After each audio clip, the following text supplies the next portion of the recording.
ইরানের শক্তিশালী সশস্ত্র বাহিনীর প্রতি কৃতজ্ঞতা প্রকাশ করেছেন দেশটির পররাষ্ট্রমন্ত্রী আব্বাস আরাকচি।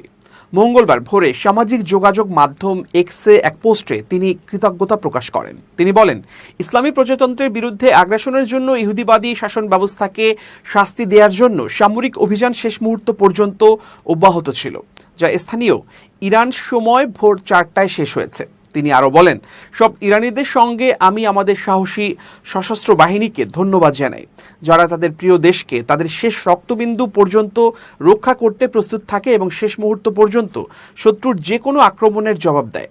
তার এই টুইটের পরপরই এবং যুদ্ধবিরতি কার্যকর হওয়ার আগে ইরানি সশস্ত্র বাহিনী ইসরায়েলের দখলকৃত অঞ্চলগুলোতে ক্ষেপণাস্ত্র হামলা চালায়। অনলাইনে শেয়ার করা ভিডিওগুলোতে তেল আবিব, হাইফা এবং অন্যান্য শহরে বিমান হামলার সাইরেন বাজতে শোনা গেছে এবং আতঙ্কিত ইসরায়েলিরা ভূগর্ভস্থ আশ্রয়কেন্দ্রের দিকে ছুটে আসছে।